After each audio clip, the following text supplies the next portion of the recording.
Donc, dans cette vidéo, on va parler des structures. En Solidity, une structure, c'est une façon de définir un nouveau type de données. C'est un peu comme des objets dans d'autres langages. Par exemple, ici, on voit comment définir une structure.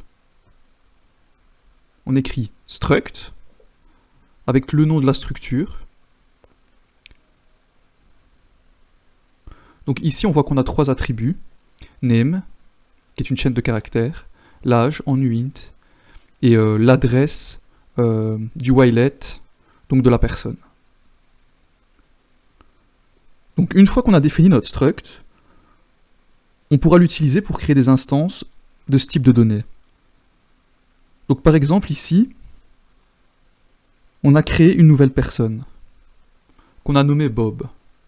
Donc le type de données personne, Bob, qui est égal à personne, entre parenthèses, et on donne une valeur à tous ses attributs. Donc le name Bob, l'âge 32 et l'adresse. On peut également accéder aux attributs d'une instance de struct, comme ceci. Donc on crée une variable bobName qui est égale à bob.name, donc le name de Bob, qui est de type personne.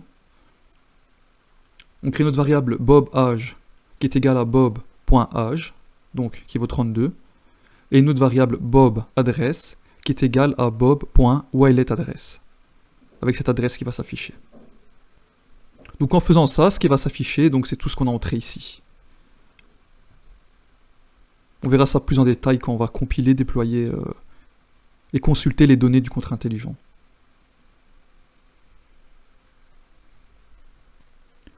Donc on peut également utiliser des tableaux et des mappings pour stocker plusieurs structs. Par exemple ici, on va pouvoir stocker des personnes dans un tableau. Donc le tableau personne, qui est en public et qui contient plusieurs personnes. People. Et pour ajouter de nouvelles personnes à notre tableau, on va créer une fonction addPerson avec les paramètres du struct personne, donc le name, l'âge et l'adresse de son whilelet.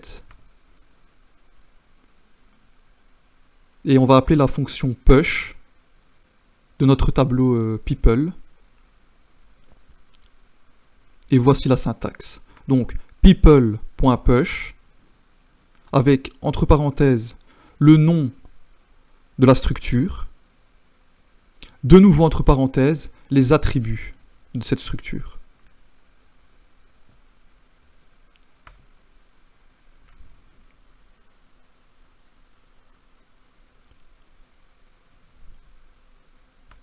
Les structs peuvent également être utilisés avec des mappings.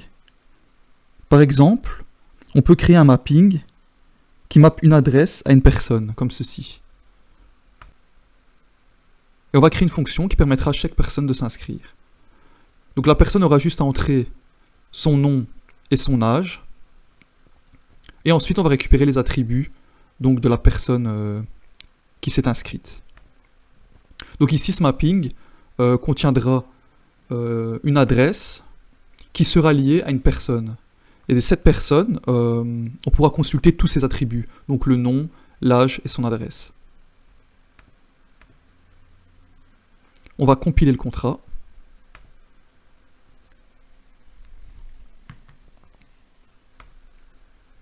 On va le déployer, par exemple, avec l'adresse qui se termine par CO2DB. On va se connecter, par exemple, avec l'adresse qui se termine par EDDC4.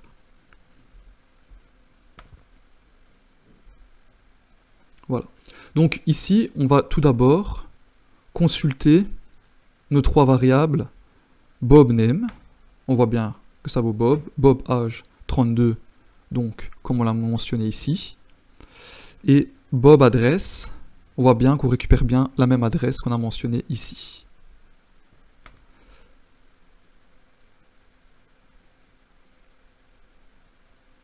Ensuite, on va ajouter des personnes à notre tableau people. donc à ce tableau. Donc on va ajouter par exemple Julien. On va lui donner comme âge 18 ans. Et comme adresse, on va venir récupérer. On va copier cette adresse. Pour pas devoir renoter une adresse. Voilà. On va entrer une deuxième personne, par exemple. Sonia. 34 ans. On l'ajoute. Voilà. Et donc maintenant, je veux accéder à mon tableau People. À l'élément 0. Donc je vois que j'ai Julien, donc avec tous ses attributs, son âge, ainsi que l'adresse de son Wakelet.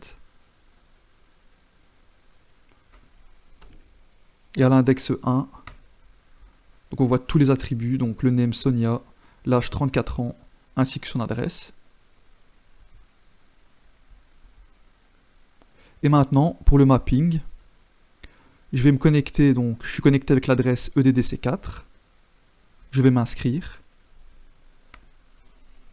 Je vais mettre Ilias, 29 ans. Je m'inscris. Donc là, je vais copier mon adresse avec laquelle je suis connecté. Je me suis inscrit, donc je suis connecté avec l'adresse EDDC4. Donc je me suis inscrit avec cette adresse. Je colle mon adresse et je vois mes données. Donc mon nom, mon âge, ainsi que mon adresse. Je vais me connecter avec une autre adresse. Donc cette adresse qui se termine par D1FF7. Je vais venir m'inscrire. Disons, je m'appelle Simon. J'ai par exemple 25 ans. Je viens m'inscrire. J'entre mon adresse, je la copie. Je la colle.